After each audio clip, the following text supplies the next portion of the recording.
ভেবে দেখুন, একজন সাধারণ ডাকপিয়ন যার কাজ শুধু চিঠি বিলি করা, কিন্তু যদি তিনি তিলে তিলে একটি প্রাসাদ তৈরি করে ফেলেন, এমনকি কোনো স্থাপত্য শিল্পের জ্ঞান ছাড়াই, মনে হতে পারে কোনো গল্প বলছি, কিন্তু না, এটি কোনো গল্প নয়, বরং বাস্তব। ফ্রান্সের ফার্দিনান্দ শেভাল এমনই একজন ব্যক্তি যিনি একা হাতে পাথর কুড়িয়ে বানিয়েছিলেন একটি স্বপ্নের প্রাসাদ, প্যালেস আইডিয়াল, যা আজও মানুষকে মুগ্ধ করে। শেভালের যাত্রা শুরু হয় 1867 সালে, যখন তিনি ডাকপিয়নের চাকরি নেন। প্রতিদিন 18 মাইল পথ পাড়ি দিতেন চিঠি বিলি করতে। ঠিক একদিন চিঠি বিলির পথে হঠাৎ করেই তার পায়ে আঘাত লাগে একটি অদ্ভুত আকৃতির পাথরের সাথে। সেটিই ছিল শেভালের জীবনের মোড় ঘোরানোর মুহূর্ত। সেই পাথরটি তাকে স্বপ্ন দেখায় একটি প্রাসাদ বানানোর, যেখানে প্রকৃতি ও মানুষের মিলন হবে। তিনি পাথরটি তুলে নেন এবং তার মাথায় আসে একটি অভাবনীয় ভাবনা। প্রকৃতি থেকে সংগ্রহ করা এসব পাথর দিয়ে একটি প্রাসাদ তৈরি করবেন।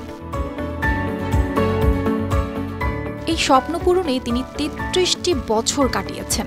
প্রথমে পাথর কুড়ানো শুরু করেন পকেটে করে, পরে ঠেলাগাড়ি নিয়ে আসতেন। মানুষ তাকে নিয়ে হাসাহাসি করলেও শেভাল থামেননি। দিনের বেলা চিঠি বিলি করতেন, আর রাতে একা একা কাজ করতেন তার স্বপ্নের প্রাসাদ করার। এভাবে বছরের পর বছর পেরিয়ে গেল, আর শেভালের হাতে গড়ে উঠতে লাগলো এক অভূতপূর্ব প্রাসাদ, যেখানে আরব্য মসজিদ ও দুর্গের আদলে গড়া স্থাপত্যের মিশ্রণ দেখা যায়। শেষমেশ 1912 সালে 86 বছর বয়সে শেভাল তার প্রাসাদের কাজ শেষ করেন। প্রাসাদটির দৈর্ঘ্য 26 মিটার আর উচ্চতা 12 থেকে 14 মিটার পর্যন্ত। শেভালের প্যালেস আইডিয়ালের স্থাপত্যে প্রাধান্য পেয়েছে প্রকৃতির রূপ। বিভিন্ন পৌরাণিক চরিত্র, ভালুক, পাখি, হাতির মতো পশু পাখির ভাস্কর্য এবং জুলিয়াস সিজার ও আর্কিমিডিসের মূর্তি। এর প্রতিটি ইঞ্চিতে আছে শেভালের স্বপ্নের প্রতিফলন।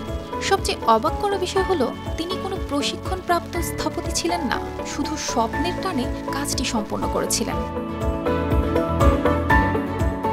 শেভালের ইচ্ছে ছিল তার সমাধি হবে এই প্রাসাদেই, তবে ফ্রান্সের কর্তৃপক্ষ অনুমতি না দিলে তিনি প্রাসাদের কাছেই একটি সমাধি নির্মাণ করেন। 1924 সালে মৃত্যুর পর তাকে সেখানেই দাফন করা হয়।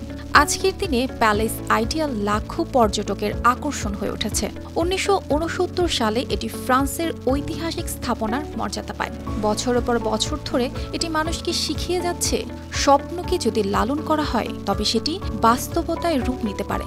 একজন সাধারণ ডাকপিয়নও নিজের স্বপ্নের রাজপ্রাসাদ গড়ে তুলতে পারেন। অর্পিতা জাহান, RTV।